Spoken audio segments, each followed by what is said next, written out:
أعوذ بالله من الشيطان الرجيم بسم الله الرحمن الرحيم الحمد لله رب العالمين حمدا كثيرا طيبا مباركا فيه والصلاة والسلام على أشرف الأنبياء والمرسلين سيدنا ونبينا ومولانا محمد صلى الله عليه وسلم وعلى آله وصحبه أجمعين لا حول ولا قوة إلا بالله العلي العظيم أشهد أن لا إله إلا الله وأشهد أن محمدا عبده ورسوله صلى الله عليه وسلم السلام عليكم ورحمة الله وبركاته. Please excuse me for sitting and not standing. I want to say shukran to Sheikh Shanu for granting us the opportunity to give feedback on our recent da'wah trip to the Eastern Cape. The idea is just to share with you parts of our journey and what we experienced on that, but more importantly to extract some of the lessons that we picked up on this journey, because those are lessons that we can apply to all our da'wah trips locally and nationally and internationally as well. I want to start off by giving thanks, because there's the hadith that says that if you don't give thanks then to people, then you're not thankful or grateful to Allah subhanahu wa ta'ala. There's also another hadith which says that the more you are thankful to Allah, the more openings that Allah will give you. So first and foremost, we thank Allah subhanahu wa ta'ala for making us to be on the world of Muhammad sallallahu alaihi wasallam and for granting us to undertake this step. We thank Nabi Muhammad sallallahu alaihi wasallam, who is the door to us being Muslim and for whatever we do in terms of Islam, in terms of Salah, etc., and also in terms of the da'wah that we undertook. But we give special thanks to all the grand sheikhs of the Naqshbandi Tariqa, particularly Mawlana Sheikh Nadim and Sheikh Muhammad Alim, who are inspiring us to do the da'wah work and for granting their spiritual and other support for all of the da'wah trips as well. I want to make a special thanks to Sheikh Yusuf Acosta for initiating the practice of da'wah under the guidance and inspiration of the grand sheikhs, and which has been carried on by Sheikh Sharman as well. Our trip started on Saturday, the 1st of April, when we departed here after Fajr. The participants were Sheikh Sharman Acosta, Anwar Ibrahim, Badr bin Lani, Bashir Dawa, Isa Muhammad, myself, Latifa de Costa, Muhammad Patel, Nafisa Dawai, Uncle Nazim Isaacs of East London, Ziad Bani from Utenay, and then Isa Masokani, who most of you might know, previously used to be in Stellenbosch, but has been working in the Eastern Cape for the last 2 to 3 years. Auntie Amina Isaacs with Nazim's wife, Nazim Sefter, Rana Abdullah, and then also with Nazim's daughter, Anisa, and then her friend Zulfa from PE, who also joined us. I also want to say thank you to Fawzia for being the administrator of the group and attending to most of the administrative tasks that led to the trip being a very fruitful one. So all in all, we were 17 people that had undertaken this trip. The areas we visited was that we left here, and then on Saturday evening we arrived in Utenay. We overnighted in Utenay, then we go back as well. A very special thank you to our hosts in Utenay and PE and East London, whose hospitality was really just second to none. They opened their homes for us to sleep in. They gave us more than sufficient food as well. They undertook reconnaissance trips to make the trip easier for us as well. So very big shukran to them, and may Allah reward them and their families abundantly in dunya and akhirah as well.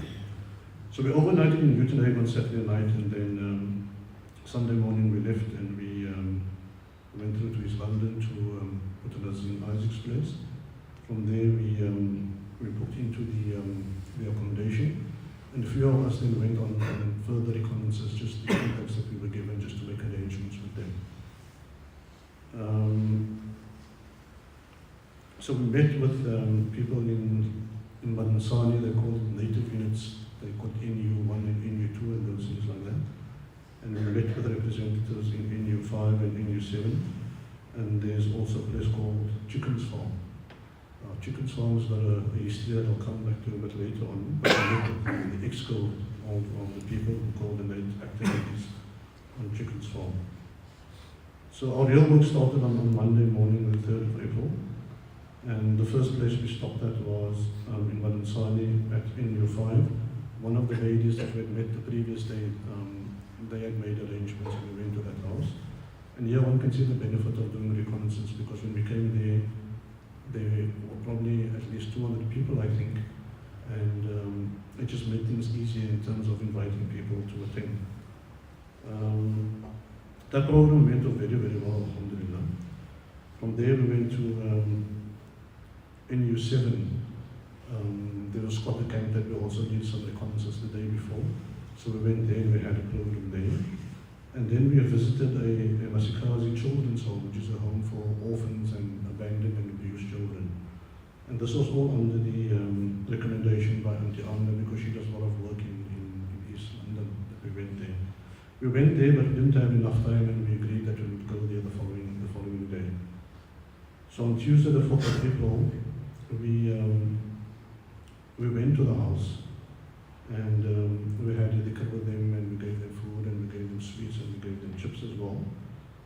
And we just want to say that the one incident, or the one nice experience, the previous day in NU5, there was a 7-year-old boy, I think, who took Shahada.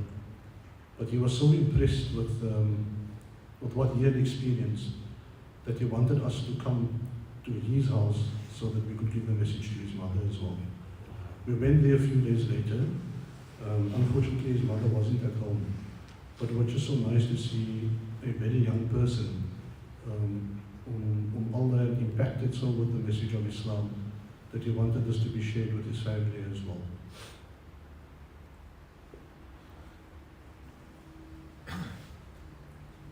Then we went to this place called Chicken Farm. Now, Chicken Farm is an informal area in Madansani. The history of it was that the residents there stayed at a place called Duncan Village before. And I think in 2002 they were affected by severe floods where quite a few of them had passed away. And they were relocated to this place, and they called it Chicken's Farm because there's a hostel there where people who worked on the chicken farm lived. And they just retained that name because everyone was very okay with that name, and just remember the place by that name as well. There were a few hundred people that attended the gathering there. And they received the message very, very well. But there was big learning in terms of what had transpired. And that is the safety of people. There was some form of misunderstanding in the sense that we had mentioned to them that we would come and give the message of Islam, and that we would also feed people. And it transpired that when they had invited the community to come, they had given them the idea that we were going to hand out food parcels, which was not the case. And so when we came there, it was a very volatile situation. You had a few hundred people who were expecting food parcels to be handed out. And so myself and Sheikh Shamil engaged the EXCO and did so for quite some time, because they were now trying to deal with the situation of what's going to be the response of the community, that they were not going to receive any food parcels. Alhamdulillah, everything ended off very, very well. But it was really and truly a volatile situation where there was a very real fear that we would become victims of the community's displeasure at the fact that they were not going to get food parcels. But I think through the du'as of everyone, everything ended off well. It prolonged the program for the day because of that. But alhamdulillah, at the end of the day, things went off quite well.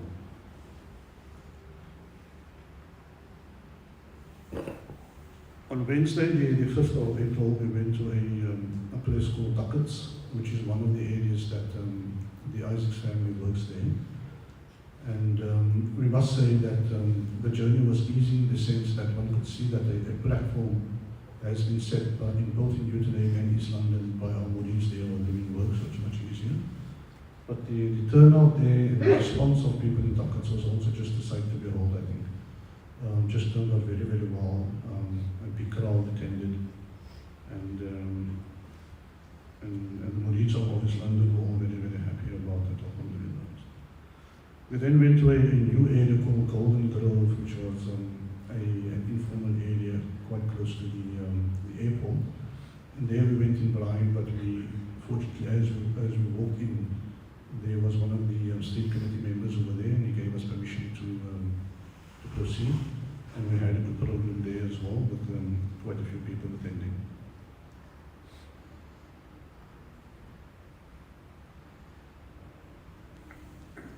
Thursday we left to go to King Williamstown. So this was like the second phase of the journey now, where we started off in East London, and we're now going to stay at a place called Bockness and do a few areas around the area. From there move on to Utenhage. So we stopped the Thursday morning before we left. We stopped at an area in Mansani where Anjana works as well, and had a program there. And from there we proceeded to King Williamstown. And we arrived there, I think just before the Dhuhr, and we made the Dhuhr there, and then consulted with, I think it was the Muaddin there at the time. And I think that's important for people to understand, because while we were fully prepared to go to 3 or 4 of the townships around there, we were advised not to do so, on the basis that there was a spate of kidnappings happening in King Williamstown. And just the day before that we arrived, they kidnapped I think a Muslim business person. And they were saying that in a short period before we arrived, I think there were 3 kidnappings. And the message that we got was that they were looking at kidnapping 10 people. And of course the targets were what they call Indian businessmen, which by and large are Muslims. So we were told in no uncertain terms not to go into the townships, because we would become easy targets for kidnappings as well. So the lesson there, I think, is important, that always to consult with people from the area in case there are things like this that need to be considered. On Friday, we went from there, we went through to Bockness, and we got into our accommodation there. And then Friday morning we went to a masjid there in Port Alfred, the one in the township. And we had a program there just before Jummah, right outside the masjid, which was also well attended. We then attended Jummah, and 3 people who had heard the message took Shahada during the proceedings of Jummah as well. Shoshana was very kind on Friday after Jummah, could see that people were very tired, and then gave us the afternoon off on Friday. On Saturday morning, we went to Kenton-on-Sea and Alexandra, 2 townships nearby. And then Sunday morning we left for Utenhage. We went to Kirkwood and we did 2 sites over there. We had intended to do Mission Rail as well, but there was no time for that. And then after Shura, we decided then to come home on Monday the 10th of April rather than on Tuesday, because of the long Easter weekend. And Shoshana was adamant that we should take safety into consideration and rather leave early so that we can risk the traffic on the road as well. That was a chronology, more or less, of the trip that we had undertaken. And then I just want to share some feedback as well from some of the murids who attended as well. The whole objective of this trip was to give a boost on murids in Utenhage, and particularly in East London. In East London, the Isaacs family, with Nazim and Auntie Amina and Anisa, are 3 people who have been carrying on the work of Dawah in that area for a number of years. And they had come down and requested from Shoshana to send up a team just to give them a boost as well. And similarly in Utenhage, PE as well. I think COVID has done a lot of damage in terms of progress and regularity as well. So they also needed a boost. So much of the trip was to go to areas that were already established and only going to a few new areas as well, with a specific aim that we were trying to revive the work in those areas. This was also the first national trip post-COVID-19 as well. And alhamdulillah, I think on all accounts, we were very well received with the Qudra of Allah subhanahu wa ta'ala.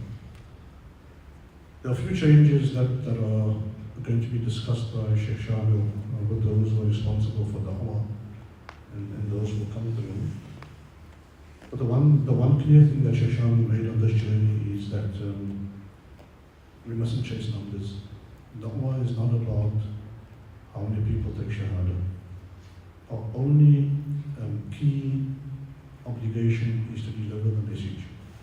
And we leave it all then to guide the hearts of people. So that is something that is going to be considered for the Amatabs going forward.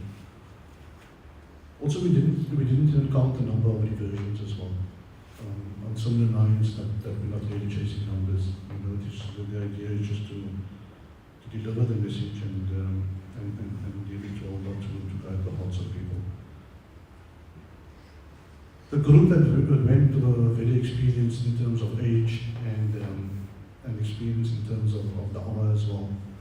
So it was a very, very easy group to work with no conflicts or anything like that. Everything just went very well and very, very smoothly as well.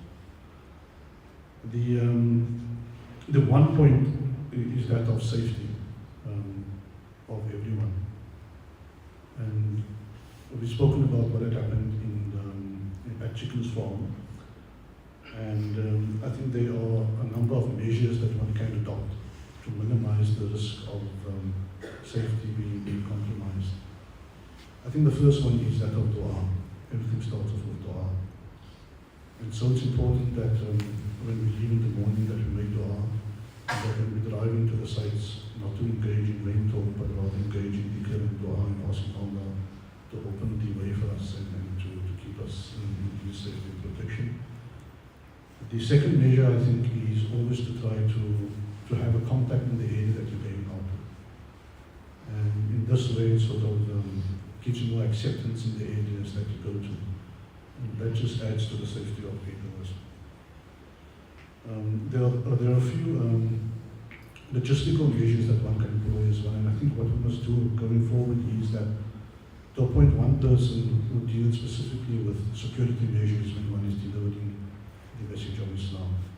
And that person must be vigilant and just look out and to see if there's any risk.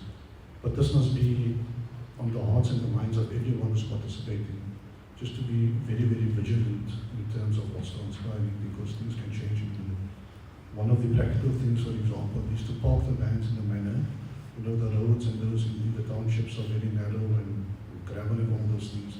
But to park in a manner that facilitates speedy exit in the event that something happens as well. We spoke about the kidnappings, and it's again just important. I mean, if you are in areas and there are masjids there, go to the masjid to make salah and introduce yourselves. And you could get good advice that we got here in terms of the risk of kidnappings. Also to confirm agreements that you make with people. The message that we had given to the exco of Chicken's Farm was very, very clear, I think. That we were going to feed people in terms of making pots of food and feeding them. Under no circumstances did we mention that we were going to give them food parcels. And on the trip, Shashank said, for example, that what we should do going forward, if there is agreement like that, just send the person a WhatsApp to say, listen, we come tomorrow at this time at a great place, and we're going to be handing out chips and sweets and dishing food from the pot. So there's no room for misunderstanding that could lead to bad consequences. The other thing is that there are different elements to da'wah. And on this trip, it really came out very strongly. Da'wah is not about just going and delivering a message and inviting people to Islam. But da'wah is the way we present ourselves in all aspects of our lives. The way we dress, the way we greet people, the way we approach them, the way we honor them in terms of seeking permission to have a program, making contact with the street committees and those in authority to get permission from doing that as well. And then the fact that we eat with them and just generally the way that we engage with people is probably the best form of da'wah, I think. But at the Masikaz and Masizaki children's home that we went to, we had a dhikr with them. we didn't give them the message, we didn't invite them to come into the fold of Islam.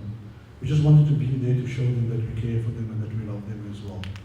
And we assisted them in the sense that Sheikh Shanu gave the go-ahead to purchase a container for them to store the goods, and for them to give us a fee estimate for that extra classroom that they needed, because they needed that quite desperately as well. So this is what Dawah is all about, to show people that as Muslims we care about all people, and that we have their goodness in our hearts, and where we are able to, that we can try to assist them as well. And then similarly at Chicken's Farm as well, despite what had transpired, whilst we were there, Sheikh Shanu had given the go-ahead that we could purchase soup kitchen equipment for them. And so they got quotes, and we gave them the money to buy, I think, a 4-burner gas stove, a gas tank, and 2 and 3 pots as well. And we had also bought them ingredients to make food. And so a day or two later, they had bought the equipment, and they then sent us photos that they had fed more than 100 people using the equipment and the food as well. And this was a good form of da'wah, I think, because many people that we spoke to had said that for a long time that they were wanting to have the soup kitchen in place. Because most of the people, I think there was something like 80 to 90% of the people, they were unemployed. And there were many children and a lot of social ills such as drugs and alcohol as well. And a soup kitchen is one of the small means that could help to address that situation. So they were very, very happy about that. We also said that so the hostel after which they named this place Chicken Farm was run down. The roofs are off, the windows are all dilapidated as well. But they do have an intention to upgrade it into a community hall so that they can arrange the activities there as well. So we have given them permission to give us a quote to upgrade that the one room into a community hall, and next to it a soup kitchen and a caretaker's residence as well. We also have to be careful in terms of not being taken advantage of. So we clearly think that the issue of the food parcels at Chicken's Farm was a deliberate issue on their part. And at the Masizaki home that we were at, when we had offered that we will provide them with a container to be used only for storage, and asked them for a quote, the person in charge came with a quote of, I think, something in the region of 140,000 rand. An insulated container, which is not necessary for storage purposes. And whilst we were there, some of the Murids had Googled the prices of containers in East London, and I don't think it was more than 20,000 rand. So I think always be vigilant. We're not saying that there are bad intentions on the part of the communities, but when people are in dire straits and they need things, then they'll try to get the most out of whatever opportunity they can.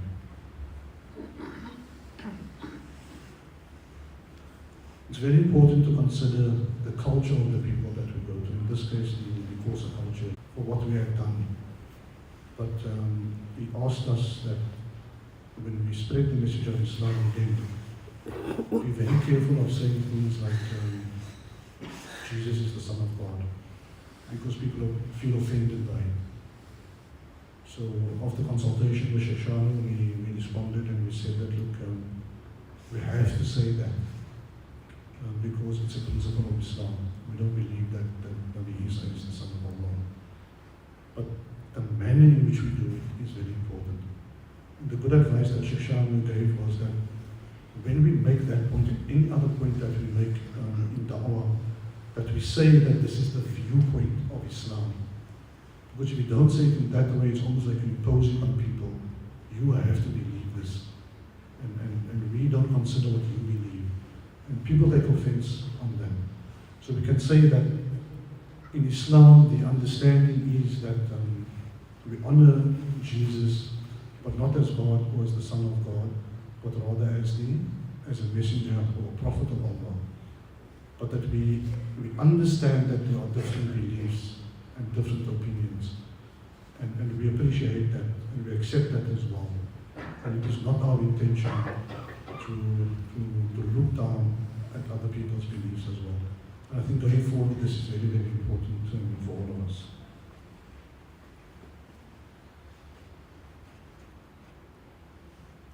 The one thing we should do also sometimes, a person who's presenting or delivering the message might get stage right, and then there's an issue in terms of the message getting across. And I think the other Murids that are there must be able to realize this and try to step in to assist the Murid. And if the Murid is struggling, be honest about it and don't continue if you don't feel confident enough to do it. But maybe just say something to the effect that Zahir is now going to continue with the rest of the program, so that you don't give the impression to the audience that there's a hiccup. So simple measures like that, just to present itself, just to hand over to someone in a nice way, that shows that there's just continuity.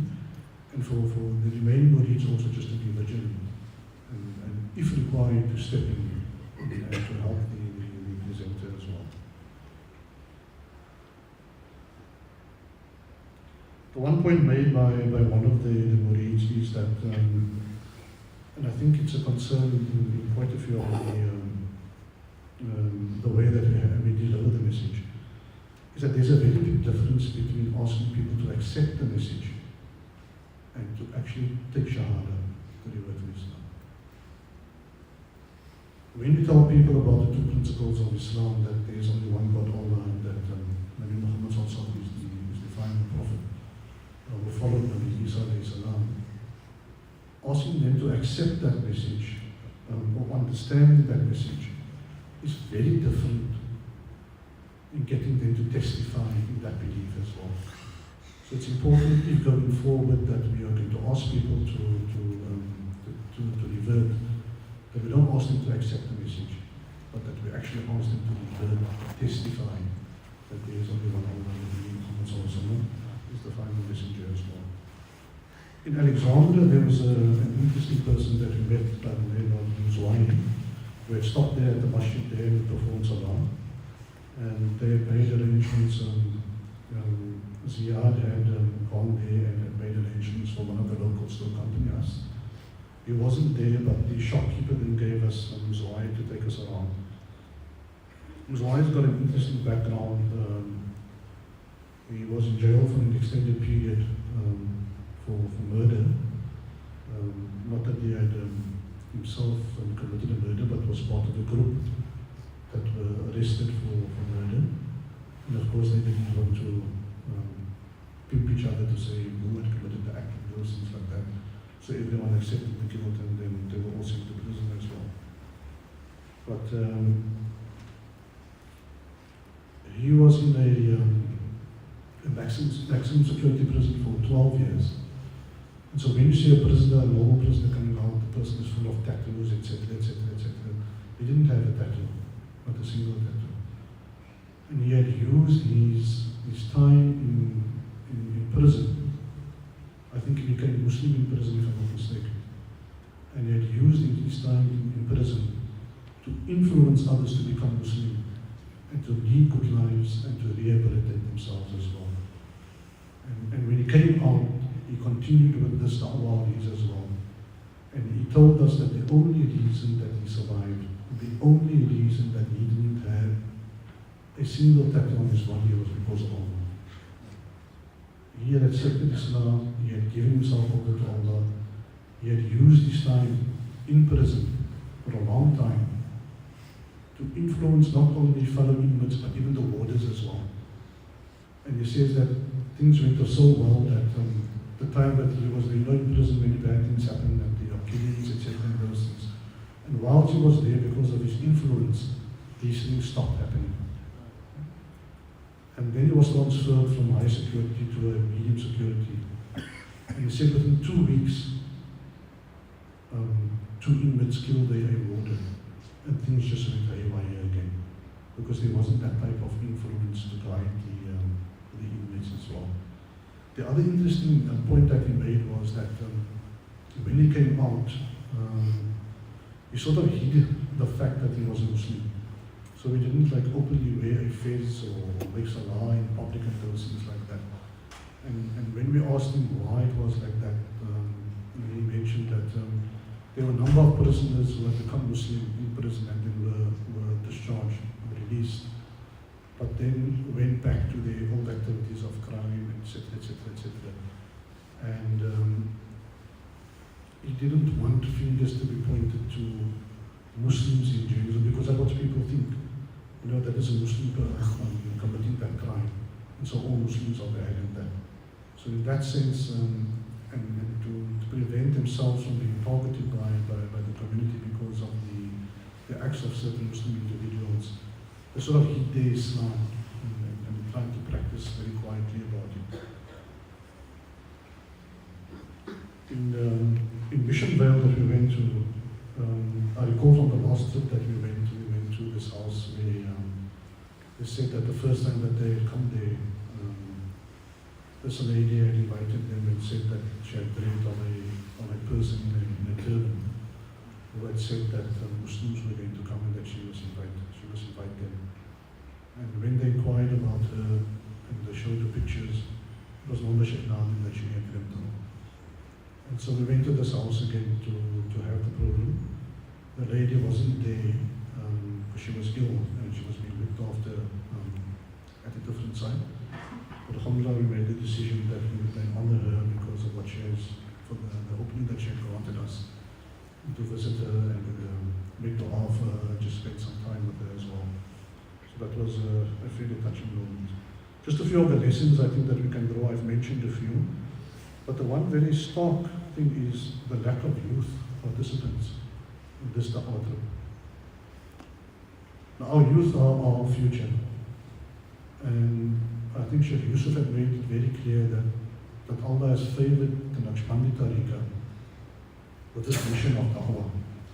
Despite our many efforts to try to involve other tariqahs in this work, that hasn't been successful.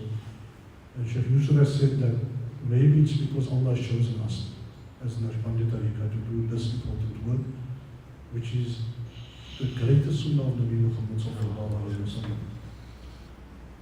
And so it's important, and I think one of the cautions that Sheikh Yusuf always used to tell us is, don't do things that's going to cause Allah to take us away from us. It will be a big hammer on our heads in terms of our spiritual development. And so it's important that all of us, and especially the youth, must be involved on a regular basis in this da'wah work, locally and nationally and internationally. As Sheikh Yusuf always used to say, don't make an excuse for not going to da'wah, rather make an excuse to go on da'wah as well. If one wants to be selfish or well, I mean, the individual benefit that one derives from any da'wah trip is immense. So we all should run to partake in da'wah as well. It's a similar situation in Utenig and PE and East London as well, where there seems to be a lot of apathy on the part of youth. And Sheikh Shahana has had discussions there, and we'll take measures to ensure greater participation of the youth going forward, inshallah.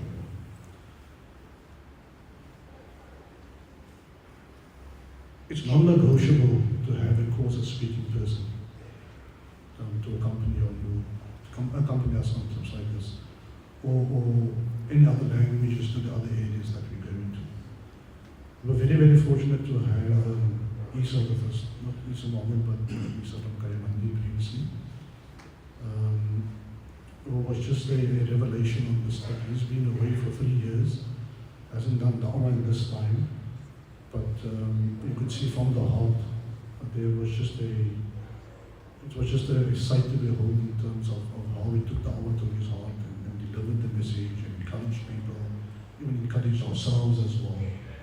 And it makes a real difference to the community that we are going to if there's one of their own, so to speak. You can see when he speaks that they pay more attention than when one of the other Murids speaks. So this, I think, is non-negotiable for all trips locally and nationally and internationally as well, to take someone with that speaks the language of the communities that we go to. The other part of that is to try to be like Isa Muhammad as well, who's intentionally learnt Xhosa as well, so that when he delivers the message, he can do that in Xhosa as well.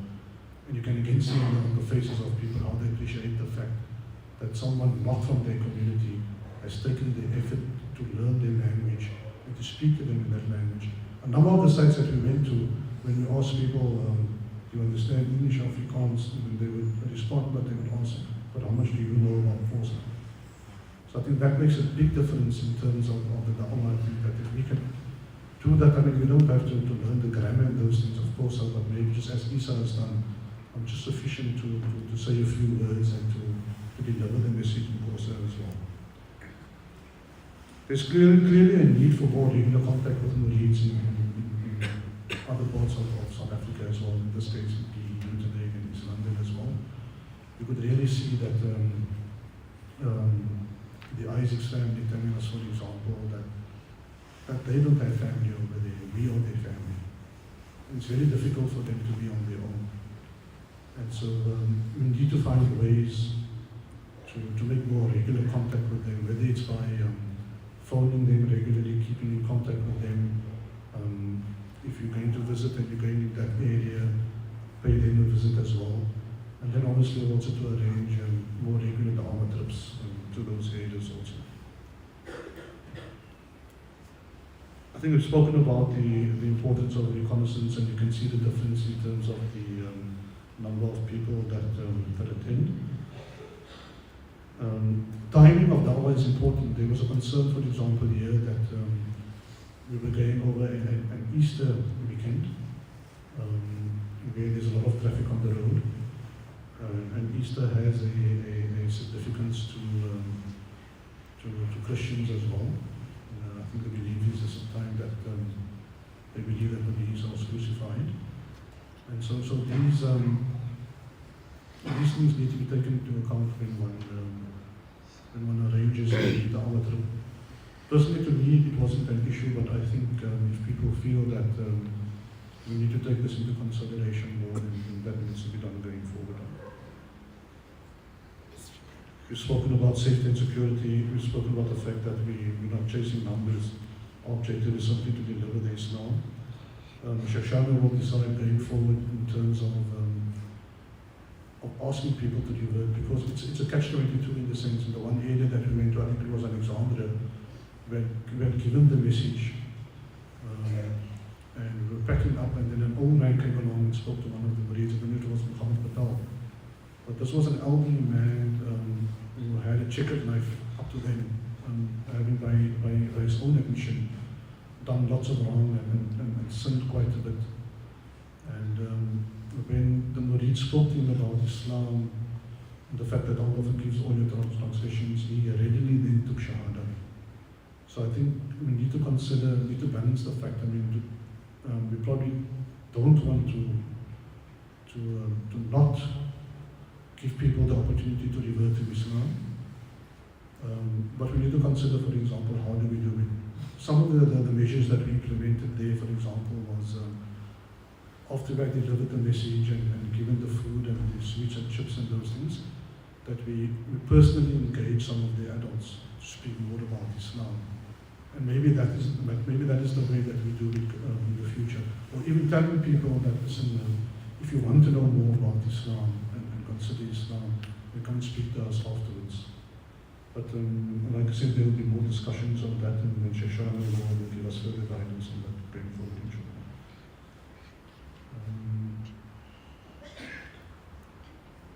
Sheikh Shahana also made a point there that on the trip that, especially when this presentation of the one Murid, she didn't do too well, but Sheikh Shahana's good guidance afterwards was that we must realize that we all have different styles of presentation.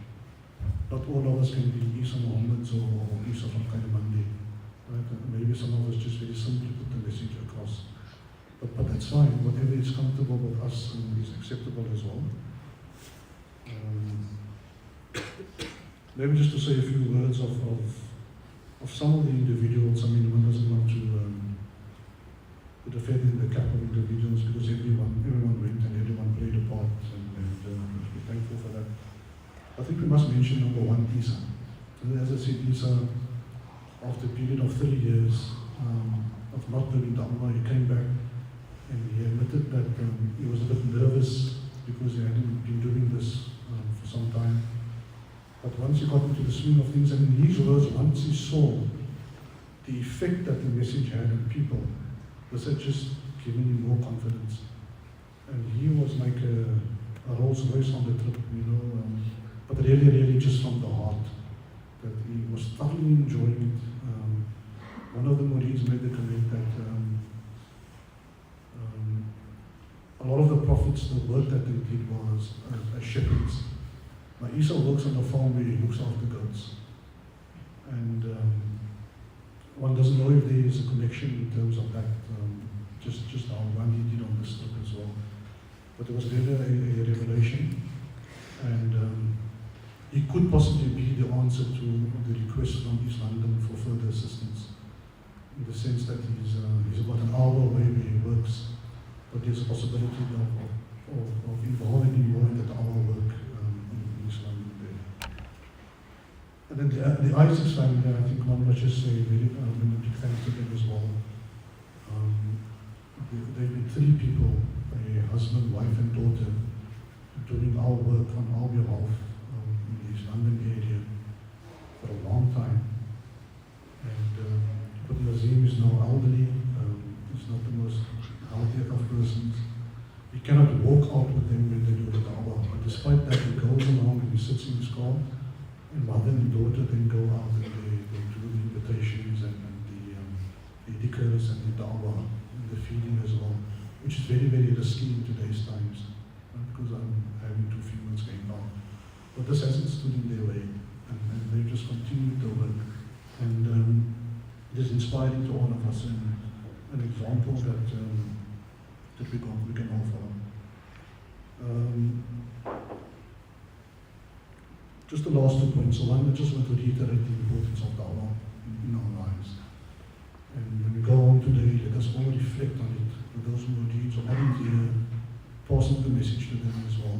That reflect on the importance of da'wah, the importance of this work, of tariqah and our leaders, branches, and don't make excuses for not going on da'wah.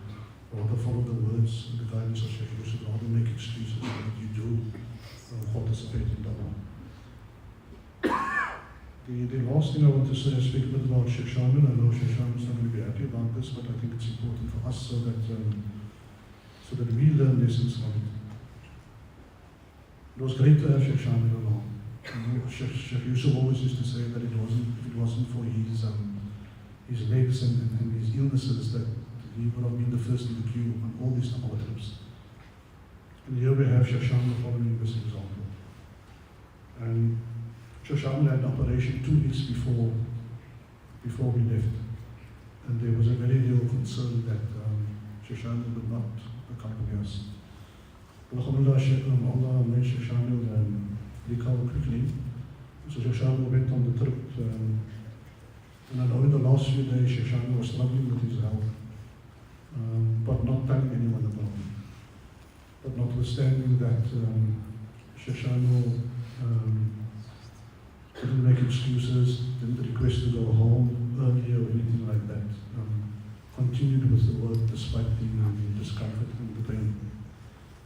But there was an incident that really impacted me there on the trip. And that was that in Chicken's farm, where the situation was very volatile, but Nazim and Aunt Amina's daughter, Anisa, was standing amongst the crowd. So you can just picture this, although we have a number of ideas there, about probably at least 300 people around, it's very difficult for the Murids to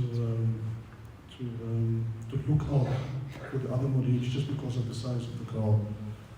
And one lady tried to grab Anisa's bag, and was convinced that rich people, we can take from you. But she managed to hold onto her bag, and then this woman grabbed the body as well. And Anissa's response was that you don't have the right to do so. And this lady said, no, we do have the right to do so. You can't tell us what to do. You are rich people. You have and we don't have. So we can do whatever we want to. We weren't aware, not all of us were aware of the fact that this had transpired. But when we got home, then Nazim had then sent me a message to say that this had transpired and that he was now very concerned about the continued participation of himself and Amina and Anissa going forward. And I then conveyed this message over to Sheikh Shano. Within 10 minutes, Sheikh Shano said, take me to Nazim's residence. Right? We had broken our fast and it was nearly time for Isha and for Tarawih. But Sheikh Shano said, no, take me. And myself and Muhammad Batal went. And Sheikh Shano apologized to her parents and to her as well. Although it was someone else who had committed this against Anissa, Sheikh Shano said that he was responsible for all the bullies, and that he had failed in protecting Anissa from what had happened.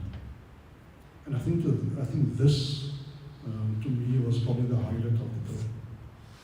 That this is what it means when you take on an amana from Allah.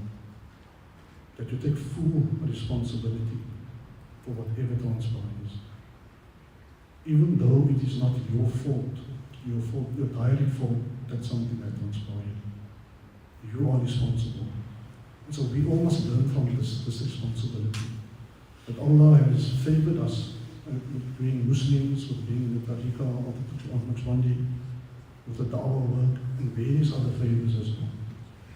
But we have to take responsibilities for the obligations that come along with these gifts and openings that Allah has granted us.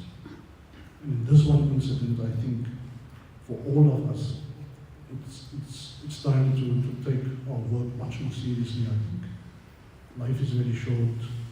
Allah can take this away from us if we don't perform the way we should.